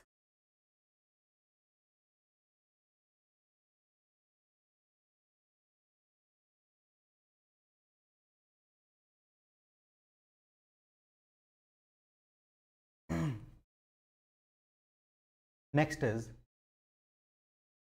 जुडिशियल प्रोसीडिंग, बड़ा आसान है जुडिशियल, किसको आप, कैसी प्रोसीडिंग्स को आप जुडिशियल प्रोसीडिंग बोलते हैं, तो भाई ऐसी प्रोसीडिंग्स जहां पर एविडेंस लेने की पावर होती है ओथ पर, where evidence is taken on oath, oath दिला करके एविडेंस लिया जा सकता है, उसको हम बोलते हैं judicial proceeding. any proceeding in the course of which evidence is or may be legally taken on oath. This clear or not? अरे ये बात समझ नहीं आ रही है? आगे होगी judicial proceeding. Next is local jurisdiction. Local jurisdiction का मतलब होता है लोकल एरिया. भाई लोकल एरिया जिसके अंतर्गत कोई भी मैजिस्ट्रेट या कोर्ट अपनी पावर्स को जो इस संहिता के अंतर्गत दी गई हैं, जो इस संहिता के अंतर्गत दी गई हैं, उन पावर्स को जिस लोकल एरिया में इस्तेमाल करता है उसको हम बोलते हैं लोकल जुरिस्डिक्शन. आ रही है बात समझिए. अब भाई वो लोकल एरिया कितना है ये स्टेट ऑब्वियस सी बात है डिसाइड करेगा, नोटिफिकेशन डालेगा उसके लिए कि भाई एक डिस्ट्रिक्ट है, इस डिस्ट्रिक्ट के अंदर सब डिस्ट्रिक्ट बना दिए, कौन सा एरिया किस मैजिस्ट्रेट के अंतर्गत आना है ये भी बताया जाएगा. Clear or not? Local area, local jurisdiction का मतलब क्या है? लोकल एरिया, एरिया, टेरिटरी की बात हो रही है, टेरिटरी की बात हो रही है. क्लियर?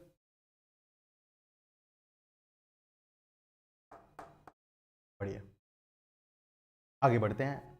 नॉन कॉग्निजेबल ऑफेंसेस हम क्या जान.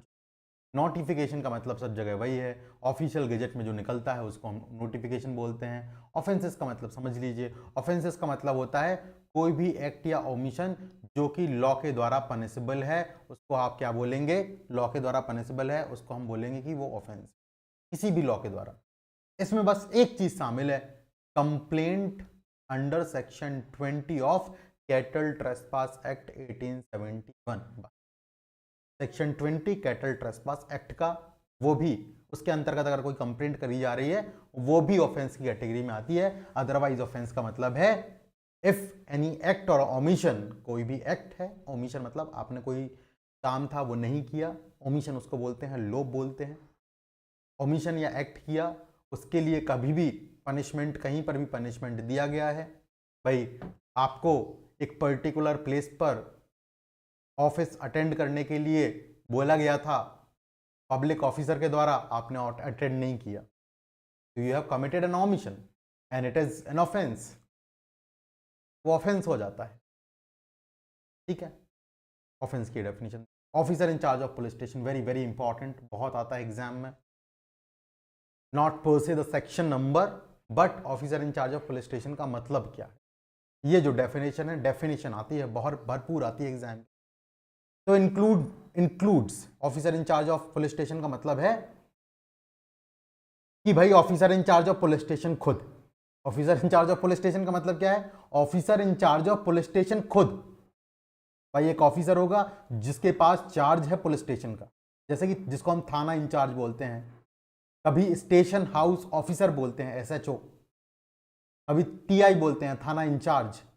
वो कौन होता है? Officer in charge of a police station. Police station का ऑफिसर इंचार्ज होता है. तो वो एक तो खुद, लेकिन जब वो नहीं है तो फिर कौन? जब वो नहीं है तब फिर कौन? उसकी एब्सेंस में, is absent from station house, unable from illness or other cause to perform his duty. भाई वो एब्सेंट है, इल है, या किसी वजह से अपनी ड्यूटीज परफॉर्म नहीं कर पा रहा है, तब फिर कौन officer in charge of police station कहलाएगा? तो बोला गया कि जो भी नेक्स्ट इन रैंक ऑफिसर है, वो नेक्स्ट इन रैंक जो भी होगा उससे जस्ट नीचे जो भी ऑफिसर होगा वो ऑफिसर, लेकिन वो कांस्टेबल की रैंक से ऊपर होना चाहिए, अबव द कांस्टेबल रैंक. बहुत आता है क्वेश्चन एग्जाम में, डाल देगा above the rank of SI, above the rank of ASI, above the rank of constable. क्या है answer? Above the rank of constable. या तो ये, या फिर भाई स्टेट गवर्नमेंट बहुत फ्री है, वो खुद बता रही है, state government so direct any other officer so present, या स्टेट गवर्नमेंट ने खुद बोल दिया कि भाई तुम हो, TI जब भी नहीं रहेगा तुम होगे इंचार्ज, ऑफिसर इंचार्ज तुम होगे, SHO जब भी नहीं रहेगा तुम होगे officer in charge of police station. तो फिर वो ऑफिसर होगा, ऑब्वियस सी बात है, फिर हमें नेक्स्ट इन रैंक देखने की जरूरत नहीं. अगर स्टेट गवर्नमेंट ने नहीं बता रखा है तब फिर next in rank police officer जो भी होगा, जो भी उस SHO से, उस officer in charge of police station से, जो उस OIC से जस्ट नीचे जो होगा, जस्ट नीचे जो होगा रैंक में, बस वो कांस्टेबल से ऊपर की रैंक का हो, तो वो officer in charge of police. Clear or not? आता है एग्जाम में, ठीक है, इसको लिख लेना आप, officer in charge of police station. मैं लिखवा नहीं रहा हूँ क्योंकि बहुत आसान सी भाषा में लिखा हुआ है, that's why I am not making you right this in your notebook, but आप थोड़ा सा स्पेस छोड़ करके वहां पे लिख लेना, ठीक है। Next is place. प्लेस का मतलब है house, building, tent, vehicle, vessel. Vessel सब लोग समझते होंगे, वेसल जो होता है वो होता है समुद्री जहाज। व्हीकल आप सब लोग जानते हैं, गाड़ी वाहन, वो भी प्लेस में आता है, ऐसा नहीं कि वो प्लेस में नहीं है, तो वो भी प्लेस में आएगा। टेंट भी प्लेस में आता है, क्योंकि आप देखेंगे प्लेस ऑफ इन्वेस्टिगेशन, आप देखेंगे प्लेस ऑफ इंक्वायरी, आप देखेंगे प्लेस ऑफ जुरिस्डिक्शन, इसलिए प्लेस को डिफाइन करना जरूरी है। प्लेस का मतलब व्हीकल से भी है, वेसल से भी। पुलिस रिपोर्ट का मतलब क्या होता है? जो सेक्शन 193 के सबसेक्शन 3 के अंतर्गत मैजिस्ट्रेट को रिपोर्ट फॉरवर्ड की जाती है, उसको आप पुलिस रिपोर्ट बोलते हैं। बहुत अच्छे से हम जान चुके हैं कि इन्वेस्टिगेशन हो गई, इन्वेस्टिगेशन के बाद आपको पुलिस रिपोर्ट फॉरवर्ड करनी होती है, और ऐसा कहां लिखा हुआ है कि फॉरवर्ड करनी होती है? सेक्शन 193 के सबसेक्शन 3 में लिखा हुआ है, इसलिए वो प्रोविजन जो है यहाँ। Next is police station. Police station का मतलब क्या? पुलिस स्टेशन का मतलब है कि भाई कोई पोस्ट या प्लेस जो कि किसके द्वारा? स्टेट गवर्नमेंट के द्वारा डिक्लेयर किया जाता है कि भाई ये पुलिस स्टेशन है, वो पुलिस स्टेशन कहलाता है। या कोई लोकल एरिया भी हो सकता है, ठीक है, बताया जाता है स्टेट गवर्नमेंट के द्वारा कि ये पुलिस स्टेशन। पब्लिक प्रोसिक्यूटर का मतलब क्या है? पब्लिक प्रोसिक्यूटर का मतलब है कोई भी पर्सन जो कि पब्लिक प्रोसिक्यूटर अपॉइंट करा जाता है under section 18 that we will discuss, यहाँ पर उतना जरूरी नहीं है, ठीक है। Includes any person acting under the direction of public prosecutor, जो व्यक्ति पब्लिक प्रोसिक्यूटर के डायरेक्शन के अंतर्गत भी काम करता है उसको भी हम पब्लिक प्रोसिक्यूटर में मानते हैं। सब डिवीजन का मतलब क्या है? भाई एक डिस्ट्रिक्ट को अब जब सब डिवाइड कर देते हैं तो वो सब डिवीजन में आ जाता है, डिवीजन कहते हैं। Summons case, very very important. Summons case कौन से केसेस? ये एग्जाम में बहुत आता है। तो समन्स केस का मतलब है ऐसे केस जो कि वारंट केस नहीं, बहुत आसान सी डेफिनेशन। ऐसे केसेस जो कि वारंट केस नहीं होते हैं उनको हम समन्स केस बोलते हैं। तो भाई वारंट केस कौन से होते हैं? तो ध्यान देना जरा, ऐसे ऑफेंस जिनकी सजा 2 साल से ऊपर होती है। जिनकी सजा कितनी होती है? 2 साल से ऊपर। 2 साल से ऊपर, लाइफ इंप्रिजनमेंट या डेथ, वो कहलाएंगे वारंट केस। तो जिनकी सजा 2 साल तक या 2 साल से नीचे, कितनी? 2 साल तक, मतलब जिनमें केवल 2 साल की सजा लिखी है वो समन्स केस होंगे। 2 साल से एक दिन भी ज्यादा हो गई तो वो वारंट केस बन जाए। बात समझ आई या नहीं? आई या नहीं? ध्यान रखना है समन्स केस को, क्या करना है? समन्स केस को याद रखना है। 2 साल या 2 साल से ऊपर, 2 साल या 2 साल से ऊपर, वो है समन्स केस। इक्वल और लेस, इक्वल और लेस देन 2 इयर्स। ध्यान रहेगा नहीं रहेगा बताओ जरा? इक्वल और लेस देन 2 इयर्स, और 2 साल से ऊपर वारंट केस। 2 साल से ऊपर हो जाएगा तो फिर वो वारंट केस में। अब now we have the last one which is victim, that is Y. पहले बहुत आता था क्योंकि ये अलग से ऐड किया गया था। आपका अमेंडमेंट एक्ट आया था 2009 का, 2009 का अमेंडमेंट एक्ट आया था 1973 सीआरपीसी में, जिसके थ्रू WA 2WA करके विक्टिम को जोड़ा गया था। इसलिए 2WA बहुत पूछा जाता था एग्जाम में कि विक्टिम क्या है। अभी भी मेरे समझ से पूछा ही जाएगा।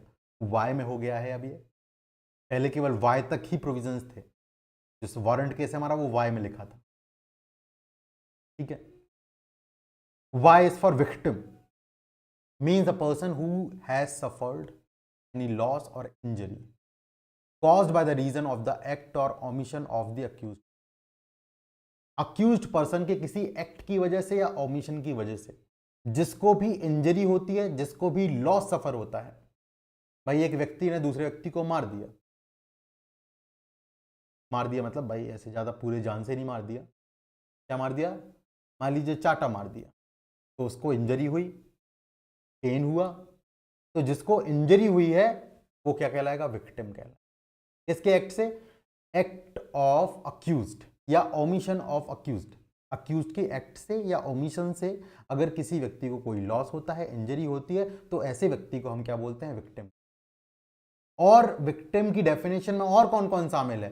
तो ऐसे विक्टिम का जो भी गार्जियन होगा या लीगल हेयर होगा, वो भी विक्टिम की डेफिनेशन। लीगल गार्जियन और लीगल हेयर। भाई मान लीजिए वो विक्टिम मर जाए तो उसके जो गार्जियन होंगे वो भी विक्टिम की परिभाषा में शामिल होंगे, लीगल हेयर भी विक्टिम की परिभाषा में। ये बात ध्यान रखनी है, guardian and legal heir, very very important. बहुत बार कैसे लिख के आएगा? लीगल रिप्रेजेंटेटिव, गार्जियन और लीगल हेयर। मैं बताऊं आपको, the language in criminal law is very very important. The words which are selected in the criminal law are very important, they are very crucial. और एग्जाम में भी आपको यही formula follow करना है. You cannot take the liberty for yourself to choose your own words and write down in the examination. Nomenclature आपको वही इस्तेमाल करना पड़ेगा जो क्रिमिनल लॉ के अंदर दिया हुआ है. शब्दावली आपको वही इस्तेमाल. आ रही है बात समझ में? लीगल रिप्रेजेंटेटिव नहीं, गार्जियन और लीगल हेयर. चलिए, तो that is all for definitions. कल से हम जो है स्टार्ट करेंगे क्या? Constitution of criminal courts. Criminal courts को बनाना चालू करेंगे. भाई जिनमें ट्रायल होना है, जिनमें केस चलना है, पहले उन कोर्ट्स को स्टैब्लिश करना पड़ेगा या नहीं करना? बिल्कुल करना. और अब आप क्या करेंगे? Now this is a very important information for you all. ठीक है, आप क्या करेंगे? आपके सीआरपीसी का, बीएनएसएस का एक फोटो कॉपी निकाल लेंगे. किसका? इंडेक्स का. ध्यान दीजिए जरा क्या बोल रहा हूं मैं. आपके बीएनएसएस का इंडेक्स का, इसका इंडेक्स का फोटो कॉपी निकालना. देखो माइंड इट, 39 चैप्टर्स, 531 सेक्शंस, ऐसे याद नहीं होंगे. सोचो अभी जरा एक सेक्शन पढ़ा है, सेक्शन 2, इसमें 2 सबसेक्शन, एक सबसेक्शन के 26 क्लॉज, तो वैसे के वैसे ही याद करने. वैसे के वैसे मतलब कौन से में क्या लिखा हुआ. तो what you will do, you will take a print out of the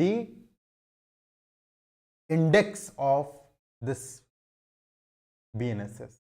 या तो आप इंडिया कोड से डाउनलोड कर लीजिए, या आपका जो बैरेक्ट है, बैरेक्ट में भी आगे इंडेक्स दिया हुआ है, उसका फोटो कॉपी करा लें, कुछ भी करा लें. It will look something like this.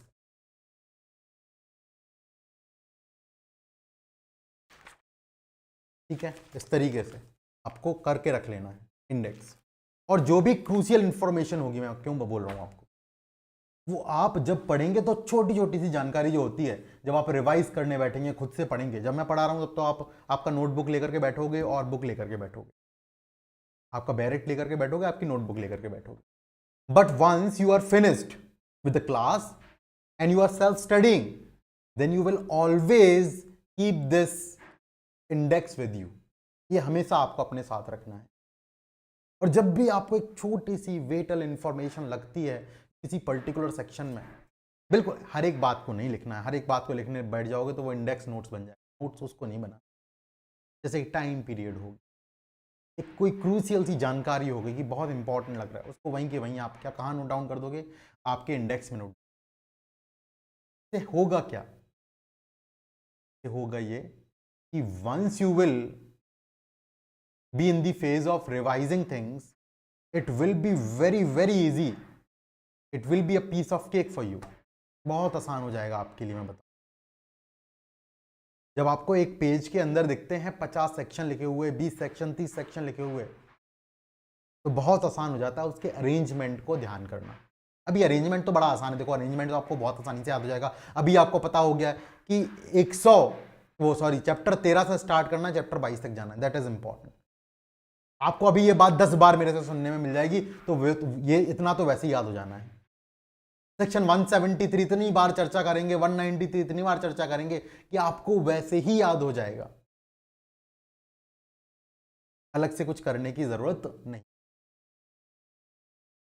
अरे ये बात समझ। चलिए तो क्या करेंगे, प्रिंट आउट ले लेंगे या फोटो कॉपी ले लेंगे आपके इंडेक्स पेज, इतना आपको कर लेना। बाकी आप ये रिवाइज करिए, कल हम स्टार्ट करेंगे हमारे कोर्ट्स का कॉन्स्टिट्यूशन। चलिए that is all for today's class, है ना। अगर